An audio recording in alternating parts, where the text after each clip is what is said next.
welcome to this very special broadcast that we're bringing to you from the Sabarmati riverfront in Ahmedabad. I'm Paulami Saha.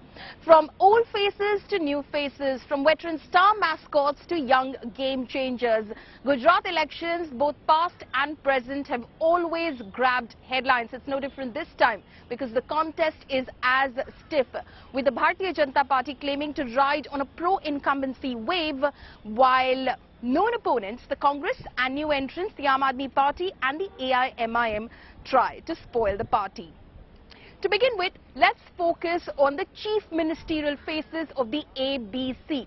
Well, the Aam Aadmi Party, the Bharatiya Janata Party and the Congress Party. Now, the BJP has, of course, projected its incumbent Bhupendra Patel, and the Aam Aadmi Party's surprise pick is Isudan Garvi. So, both the veteran party and the new kid on the block have already declared who they're throwing their weight behind. But what about the Congress? Why has the grand old party shied away from putting their money on a face? All that and more in this next report.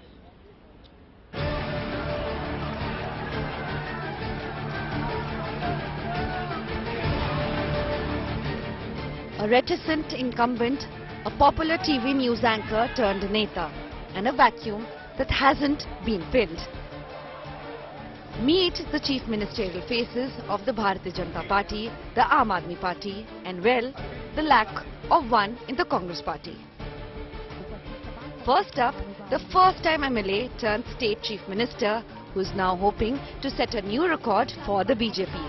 Bhupendra Patel entered the Gujarat Legislative Assembly for the first time in 2017. He was 55 years old then. The MLA from Ghat Lodhia, who is now seeking re-election from the same seat, won with a record margin of over 1,17,000 votes. But it was in September last year that the rather low-profile legislator was thrown into the limelight, when the BJP dropped its sitting chief minister Vijay Rupani mid-term and elected Bhupendra Patel to run the government.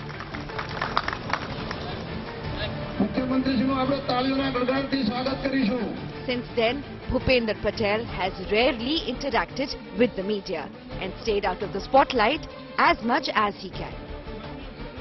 His quiet demeanor may have won him favour with the party, because contrary to BJP tradition, in a rare move, the party has already declared that Bhupendra Patel will stay on as the chief minister if the party emerges victorious come December 8th. Bhupendra भाई आए हैं और उनके नेतृत्व में हम चुनाव लड़े हैं और पूर्ण बहुमत की सरकार बनने के बाद फिर से एक बार भूपेंद्र पटेल ही मुख्यमंत्री बनने वाले हैं. इसमें हाफ टर्म पूरा टर्म का सवाल है, उभरता ही नहीं. In fact, the Prime Minister himself has been endorsing Bhupendra Patel's campaign for a second consecutive term in Gujarat. અને બીજી મારી ઈચ્છા છે કે આ વખતે નરેન્દ્રના જેટલા રેકોર્ડ છે ને એ બધા રેકોર્ડ ભૂપેન્દ્ર તોડે અને ભૂપેન્દ્ર રેકોર્ડ તોડે એના માટે નરેન્દ્ર કામ કરે. He may appear to be in the background, with State President CR Paatil running the party's campaign. But Patel has already earned himself the highest place in the scheme of things.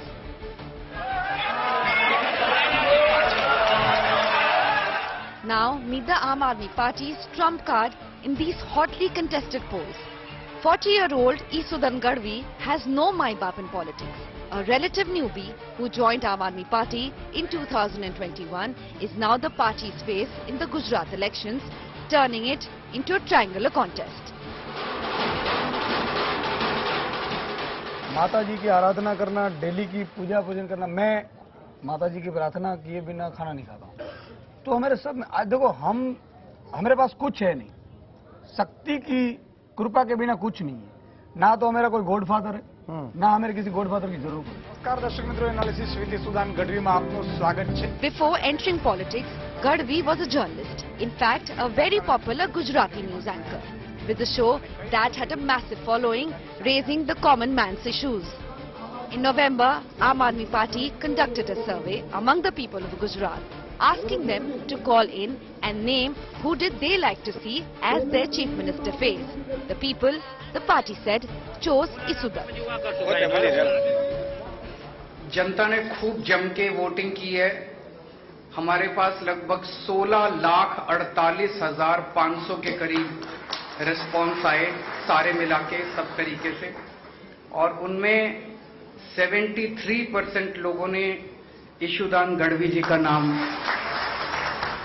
जा रहा हूं मंदिर। While many thought the party's state president and Patidar face, Gopal Italia, could have been a better choice.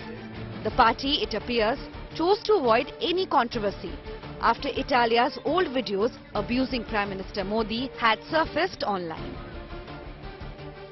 Gadhvi, meanwhile, is contesting from Khambalia seat in Devbhoomi Dwarka, and the BJP is putting all its might ensuring Gadhvi loses, eventually dealing a symbolic blow to the Aam Aadmi Party.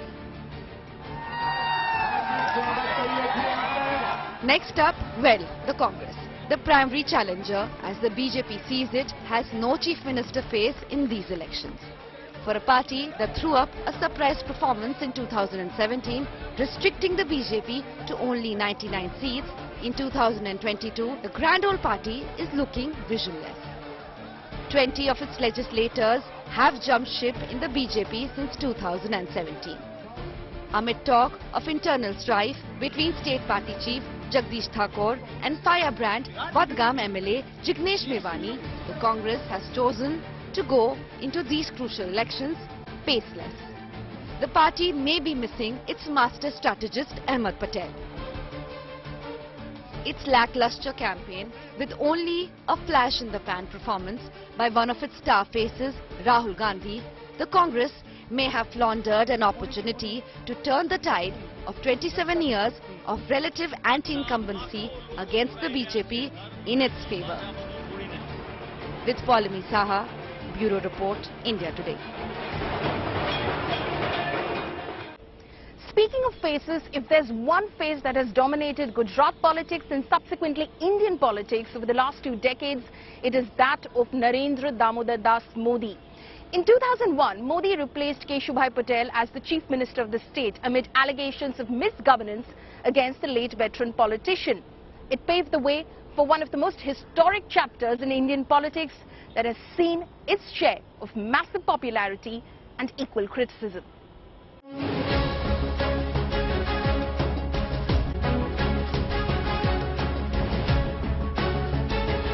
The architect of modern-day Gujarat.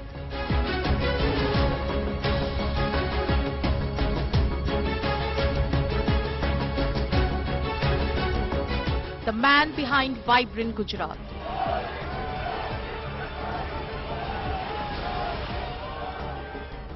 The name seen as synonymous with Gujarati Asmita, Narendra Damodar Das Modi.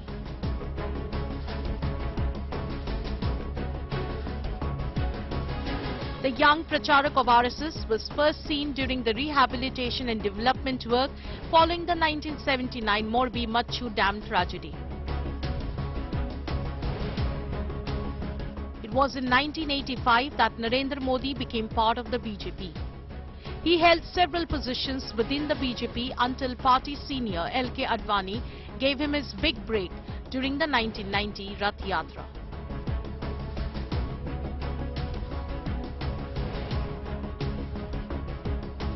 From the 1980s to the 1990s, Gujarat saw a turbulent phase socially and politically, and the constant need for change carved out a path for BJP to rule.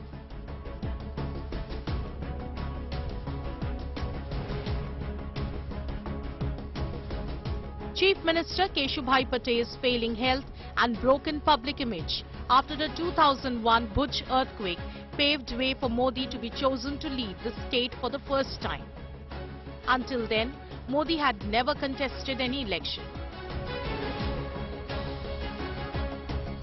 2002 brought in the most controversial chapter in Modi's political career. Barely 2 days after he had formed his new cabinet, 59 car savers were burnt alive allegedly by a Muslim mob in a coach of the Sabarmati Express in Godhra on 27 February. What followed were large-scale communal riots where Muslims came under attack. After visiting Godhra, Modi called for a curfew in 28 cities. But that did not help either. He was blamed for being soft on rioters and letting them have a free run. But the Supreme Court appointed SIT found no proof against Modi, which helped him shake off the riot taint.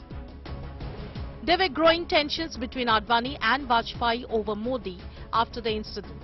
But Modi shifted focus to working on the Gujarat model of development. It earned him a second term in office.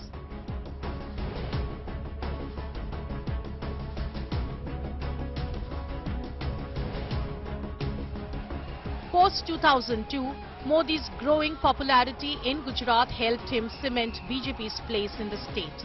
Even after he became PM in 2014, his biggest flex has always been Gujarat. Modi invited several of his international guests like Trump and Trudeau to visit the state. Modi continues to be the star mascot for BJP Gujarat. Even after he has become Prime Minister, no BJP campaign is without the face of Modi, least of all in his home state. With Riya Modi, Bureau Report, India Today.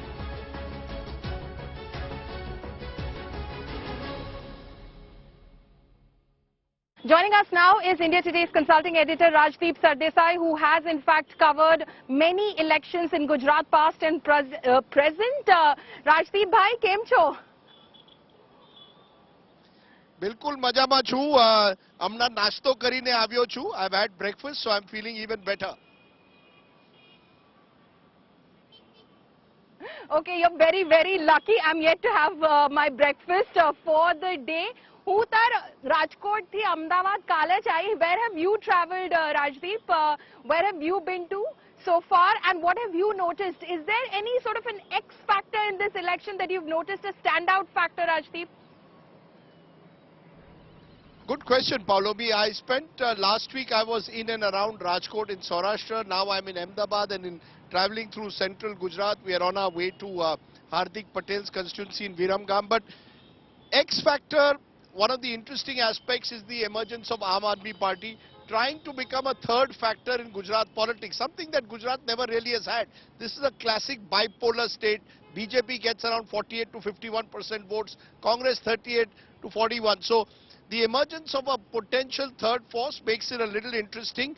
The only real X factor that I see therefore is how much does that opposition vote get divided, because the BJP's vote appears by and large intact, and it's the Aam Aadmi Party's potential to damage the Congress, especially in rural and tribal areas, and to some extent maybe the BJP voter in urban Gujarat. But otherwise, I think the BJP appears, Paulomi, in a more comfortable position in 2022 in contrast to 2017, when there was the strong Patidar factor and there was a lot of unrest on the ground that was visible.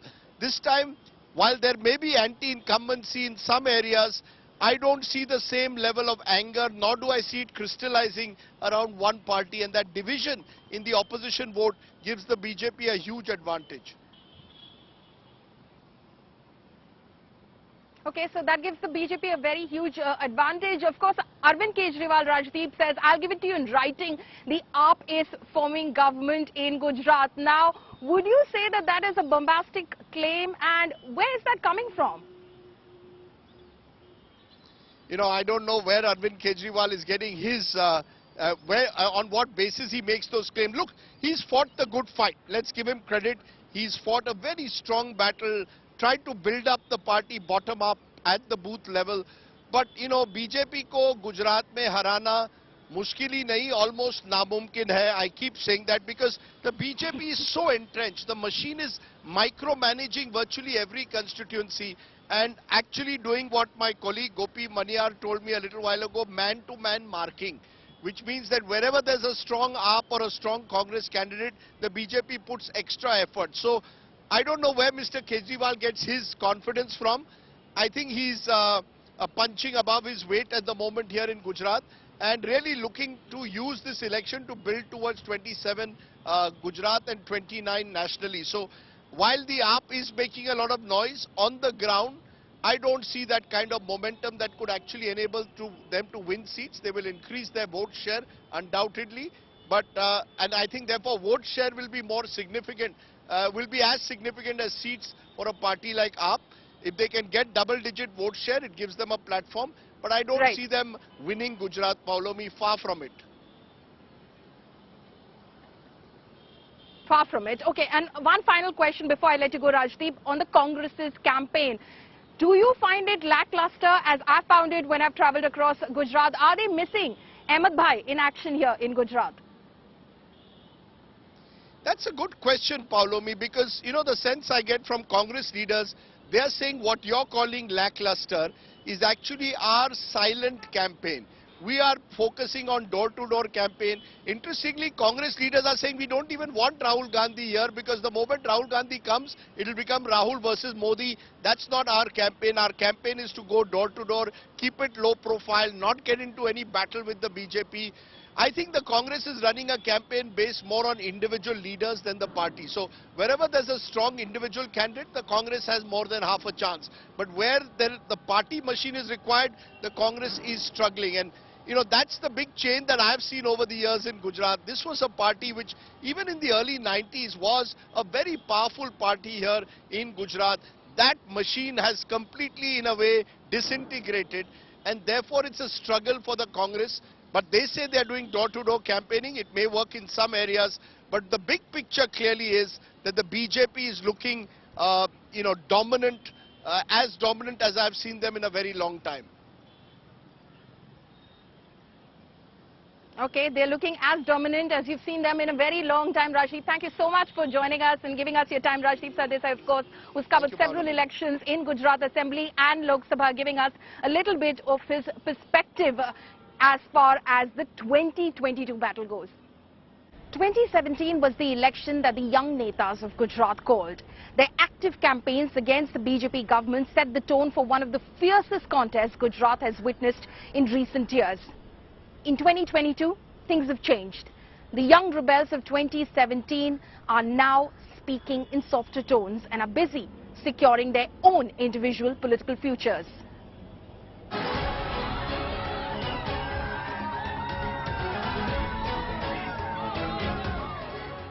They were the troika that tamed the mighty Bharatiya Janata Party at the hustings in 2017. तो मारू एक अंगत काम जरूर करजो तो बधाने મળવા જાવ ત્યારે હાથ જોડીને કહેજો કે આપણા નરેન્દ્રભાઈ ખેડા આયા હતા પાછું એમ ના કહેતા પીએમ સાહેબ આયા હતા એ પ્રધાનમંત્રી વખતે બધું દિલ્હીમાં આપણે અહીં તો આપણા Narendrabhai. Young leaders with fire in their bellies then. In 2022, Hardik, Alpesh and Jignesh are staying low, busy securing their own political futures.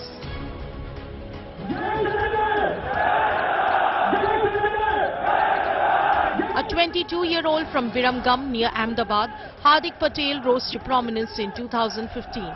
It was off the back of a partidar agitation he led after his sister was denied entry in her college of choice due to seats being blocked under SC, ST, OBC reservation. The agitation ignited a fire, the partidar community bringing the government to its knees in August 2015, and Hardik landed up in jail.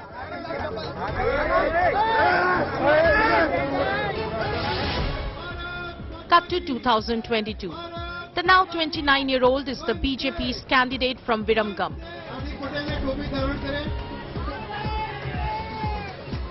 Hardik, who joined the BJP in June, is facing the ire of his fellow partidars. पहली meeting Anandiben के साथ हुई तब आनंदीबेन ने बोला था कि वो देने के लिए, लेकिन नहीं, वो उस टाइम हार्दिक पटेल खुद ओबीसी का मांग कर रहे थे और उसने बोला था कि अभी हमें ईबीसी में आरक्षण नहीं चाहिए, हमें ओनली ओबीसी चाहिए। और इसी कारण हमने अपना पटेल मुख्यमंत्री भी खोया है। और उसने जब भड़काऊ भाषण दिए और जब भड़काऊ भाषण किए और वो नेता बन गया। अगर किसी भी बंदे की कमिटमेंट अगर गुल मिल जाए तो उसका कोई मतलब नहीं, उसकी खुद की वैल्यू नहीं है, समझ सकते आप। तो उससे ज्यादा तो मैं कुछ बोल नहीं सकता, लेकिन आप समझ सकते हो कि अगर बंदा कुछ भी बोल के फिर फुलट जाए तो उसका मतलब क्या है। Another young Turk, who is seeking re-election on a BJP ticket this time is Alpesh Thakur. 47-year-old Alpesh emerged as the champion of the numerically strong OBCs in 2017. He led a stir to counter the Patidar demand for quota, fearing it could hurt OBCs. A vocal critic of PM Modi and BJP, Thakur joined Congress in October 2017 and entered the Gujarat Assembly from Patan district, Radhanpur seat. In 2019, after jumping to the BJP, he lost the bypoll.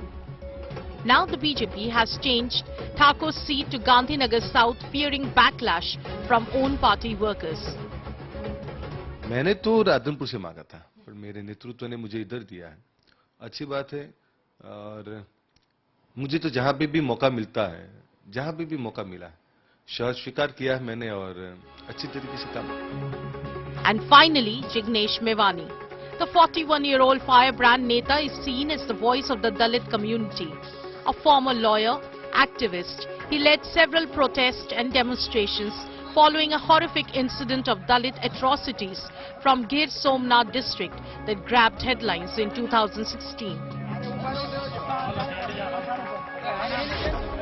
In 2017, Jignesh fought as an independent candidate from Banaskantha district's Vadgam seat and won.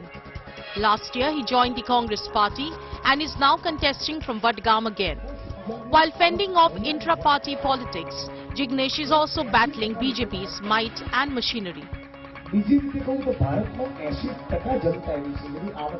वो तो वैसे भी कानून और संविधान में मानते ही नहीं है, वरना फर्जी एफआईआर करते. आरएसएस के लोग तो यहां तक कह चुके हैं कि बाबा साहब के संविधान को समंदर में फेंकना चाहिए. हमको मनुस्मृति चाहिए, संविधान नहीं. वो लिख चुके हैं आरएसएस को लोग. Hardik, Alpesh and Jignesh, once driven by the romanticism of rebellion, their angst of 2017 now tamed by political ambitions. With Polomi Saha, Bureau Report, India Today. Now Gujarat can't get enough of the battle of the Nanad Bhabi. One from the Bharatiya Janata Party, the other from the Congress. Meet the Jadejas. The ladies from Jamnagar are leaving no stone unturned to ensure that they defeat the other on the electoral battlefield. The heat of the Gujarat contest has reached the Jadeja household. The battle for Jamnagar North has raised temperatures back home for the Jadejas.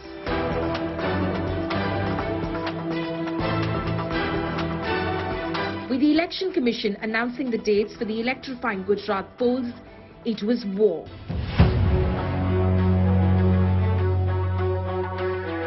BJP decided to field cricketer Ravindra Jadeja's wife from Jamnagar North. And making things tough for Riva Ba on the election battlefield is Congress's Naina Jadeja, who also happens to be Riva Ba's sister-in-law. Riva Ba Jadeja joined the BJP in 2019. Her sister-in-law Naina joined the Congress party soon after. In 2022 now, they are locking horns in one of the most high-profile seats in these elections. Riva Ba has been actively campaigning for BJP since she joined the party. She has networked extensively in the social circles of Jamnagar. Before joining the BJP, Riva Ba was chief of the women's wing of the Karni Sena, a fringe right-wing group. Meanwhile, cricketer Ravindra Jadeja's elder sister and Riva Ba's sister-in-law Naina is also well known in Jamnagar. She has been the president of the District Women's Congress wing. Naina has not missed a single opportunity to speak against Riva Ba, attacking her over her foreign trips with her husband, questioning her availability for the people. આયાતી ઉમેદવાર છે રાજકોટના ઉમેદવાર તરીકે એને form ભરવું જોઈએ નહીં કે જામનગરના તો અમારો પ્રશ્ન એ જ છે કે તમે કયા હકથી જામનગરના લોકો પાસે મતની માંગણી કરો છો એમને વધારે ખ્યાલ હોય બાકી તો ફોરેન ટ્રીપમાં ફરતા હોય છે બીજેપી કોઈ નવો ચહેરો લઈને આવે તો 100% Naina claims her brother Ravindra has switched to batting for his wife, snarkily commenting, "When nobody is with you, it's important that your husband stands by you." Riva Ba though dismisses any Nanad Bhabi tussle. हमारी पांचों उंगलियां भी एक समान नहीं है, अलग विचारधारा है, अलग माइंडसेट है, अलग पार्टी के तौर पे वो चलना चाहती है, तो उनको लिबर्टी है। मेरे घर में सबको लिबर्टी है कि आप किसी पार्टी पक्ष के साथ जाना चाहती है तो दे आर फुली फ्लेक्स्ड कि आप जाइए। As the Jadejas cross wires on the election battlefield, their rivalry has all the masala of an Ekta Kapoor soap opera, keeping the voter glued. With Riya Modi, Bureau Report, India Today.